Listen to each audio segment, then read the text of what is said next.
We're getting ready for the THA elections, and people have been very focused on specifically two parties without us realizing that there are others in the race. And this morning we want to actually head across to Buku Mount Pleasant because we're going to be chatting with the political leader, the Class Action Reform Movement, an independent party. Good morning to you, Mr. Ricardo Philip. Good morning, and welcome to Tobago, the paradise where I live. Yeah. So I know you guys envy us this morning, but it's okay. Well, you know, sir, I am a Trenbagonian, so you know, technically I live here too. Okay. But I wake up here every morning. All right. But let's get straight into it. Why step forward as independent candidates? Well, I'm not an independent candidate, one, and yes, I'm an independent candidate. All right. So, but more importantly, I think over the years, politics in Trinidad and Tobago, I've been involved in politics since 2000. Right. And one of the things I've recognized over the years is the fact that, you know, we've been doing the same thing over and over and expecting a different result. Mm-hmm. Our political system, our campaign, the way we narrate our desire for public office has not changed. Right. But yet still the results are the same and even getting worse. And so one has to, anyone who's pursuing public office has to sit back and ask, what are we doing wrong? Right. What we need to do right? And I have done that. And I think it's because it's not a hustle. For me, it's not a political hustle. It's not trying to just merely be in public office. It's not just trying to be on TV. But I think the real change comes when you sit down and you understand what are the fundamental problems and what can be done to fix it. So what is really different about the Class Action Reform Movement? It's about the people. We have a culture and a history, a rich history of being, you know, on the sideline, political and social observers of all that's happening. Right. And we complain and we talk about it, but they're still not understanding who the real power belongs to. And I think Class Action Reform Movement, the very definition of it suggests that as a people, we can now take responsibility. We have the power to take responsibility and hold politicians and hold the politics accountable so that we have a better country. There's no better countries coming. There's no better days coming until the people take individual responsibility, and therefore that becomes a collective responsibility. Now we hold government accountable, hold people accountable. There is no God and love for anything else that's going to help that, except we do. God has given us the power. God has given us the places in this dispensation in a time like this to deal with all the ills.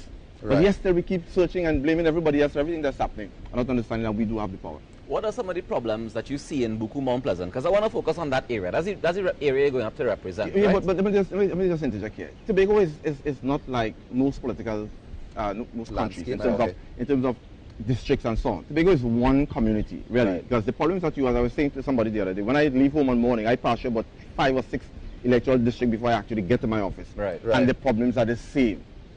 The problem with Tobago is the human development, creating opportunities, new industries for the people, to develop the island itself. So when you talk about Buku Mount Pleasant, you're talking about maybe a community center, you're talking about fixing a road, you're talking about but the people development, because people don't really stay in one community in Tobago. We intermingle all over the place. Harvest and everybody moves everybody move back and the football and everybody moves and that kind of stuff.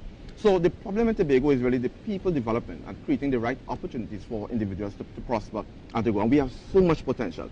And I don't think that the PNM has understand that, the PNM administration. But more importantly, I think the people are the one to blame for that. The people of Tobago have to be blamed for the years of political promises, because the political narrative has never been honest and straightforward with the people about Tobago's development, about Tobago's internal self-government, about Tobago's autonomy. Has never been honest, has misled the people into thinking that there are some group who understand the thing. There's about 1 million versions of what that means to people on the island.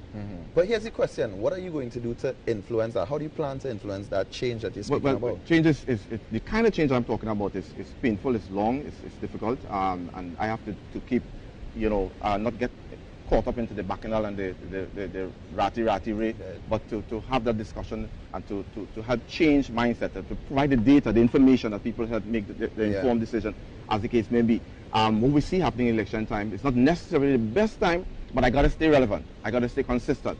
Right. People want to hear, traditionally, we are accustomed to election time coverage, we want the promises. If you're promising nothing, you're really not in the game. Yeah. Right. That's what we are accustomed to.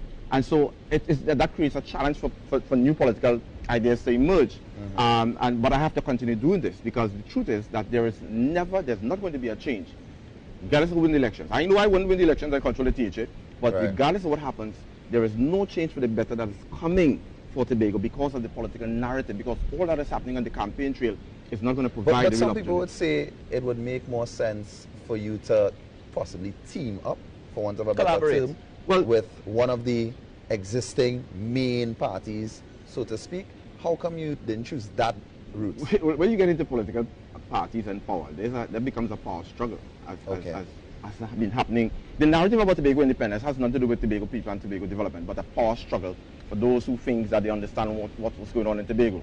So when you talk about collaboration and alliances and so on, one has to be very mindful and careful with philosophy, because philosophy, the foundation of my political party, is the core philosophy of it rather, is the giving power to the people. Nobody wants to do that.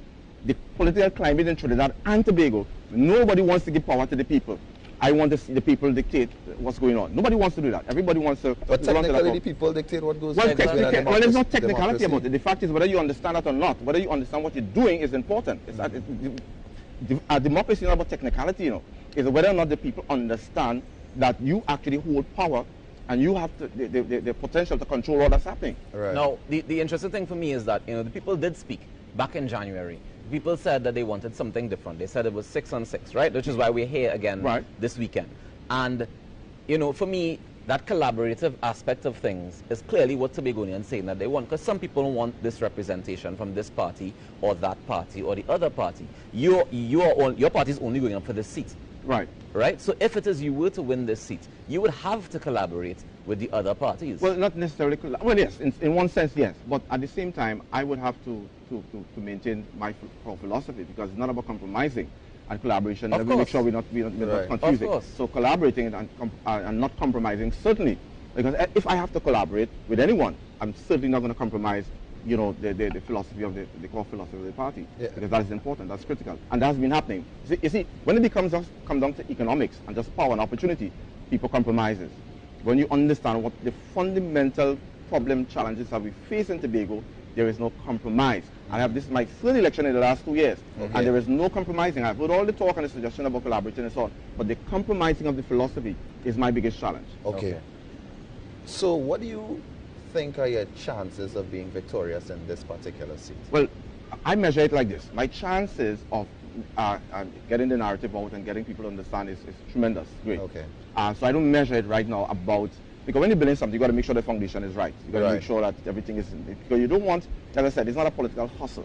So you want to attract people who think that this is the next opportunity to hustle. Everybody come together and you form a thing, and nobody understands what we're selling, what we're trying to change. You know what I'm saying? So for me, what is important now is not so much about the winning part. Oh, if I win, I'll be very thankful, and I've tried, and I certainly will do my best. Right. But at this point in time, the key concern, the key interest, the key motivation is to really get the narrative out. Well, this is your third election, and you're speaking about getting narrative out there. Why not contest more seats? Well, you're going to emerge to that. And this obviously is the intention. Because when I started, I did promise that win, lose, or draw, that I will continue. Right. And the continuation of this exercise, of this movement, rather, is not something that's going to happen overnight. Change doesn't come overnight. And what I'm actually doing now is making sure that, the people that comes in with the right understanding. It doesn't matter who you are, but the right understanding, that you understand what the mission is about. Have you been, I'm curious as to, in your engagement with people on the ground, you say you're laying this foundation. Have people been responding to it? Of course. What kind of responses have you been getting? One of the things I've learned in Tobago politics over the years is that people respond to you, and you have to understand this in Tobago politics. And I guess it happens all over the world, in particular Trinidad. But when you talk to people and people understand, it doesn't mean that they're going to vote for you. No, that's what I'm saying. The response and the understanding. Yeah, I know. So you always get the response to people. Yeah. People understand it. People, I think, in a subtle way, when they go home and the quiet moment and so on, people understand what's happening. Because really and truly, generally and interestingly, people are generally fed up. But it's like nobody don't know what we're going to do. Yeah, Who we're going to put next. And so that's the consensus, that people understand what you're saying. But as I mentioned earlier, that the economics and the politics is intertwined, so that you have to be careful what you say, and you have to be careful what you wear, and you have to be careful of so many things in the politics of Trinidad and Tobago right now, especially in Tobago, because Tobago is like a microcosm of all that's happening in politics over the world. Yeah. So that you have to be very mindful and careful what you say and what you do and where you go, who you talk to during the election time, because it will cost you your economics, and people are mindful of that, and I am mindful of that. Yeah. I am very mindful of that. So you want changes to come very slow, very subtle, and so on. So after December 6th, what do you expect to see happen in Tobago? Nothing for the difference. Because what's going to happen is that the whole dynamic is just going to shift. Okay. You know, what the PNM is actually doing now, and unfortunately, I have nothing against the PDP. And as a matter of fact, I wish the PDP would beat the PNM actually in the elections. That's my wish. So I want them to understand this. But I will tell you this offer. The campaign suggests that it's just going to be a switch. The PNM deserve to be out of office because they had so many chances in this country to change and to bring real change. Right. They deserve to be out of office in the next 100 years. That's my personal view. But it's nothing going to happen for the better. With whoever wins the election, nothing is going to happen for the better. Because when you listen to the talk on the ground, people just waiting for the opportunity to pounce. And I'm saying that, again, if you don't sow the right seed, if you don't build the right foundation, this is what's going to happen. It's a power grab, and everybody interested in you know, if I win. That's always happened. That has been the case in Trinidad and Tobago politics. Trinidad as well. Well, Mr. Philip, I want to thank you so much for joining us this morning. It's very interesting. I think I look forward to see what's going to happen going forward. Appreciate it. Yeah, but all the best with the foundation that you've been laying, and I hope that you continue to do the work. Thank you so much. On the You guys can stay for a couple of days again, and then, you know, you're going to leave. I like the invitation. Take it up. You know, we had to work out the economics. The economics are hard to intertwine. He's going to accommodate us in the Mount Pleasant. Y'all, this is the Now Morning Show. Thank you so much for being here with us. When we come back, we're actually not going to take a break. What we're going to do is just take a look at beautiful Tobago a little bit more, and we have some more conversation coming up for you guys. So stick around, you know what I mean? We're here in beautiful Tobago at the Magdalena Grand Beach and Golf Resort.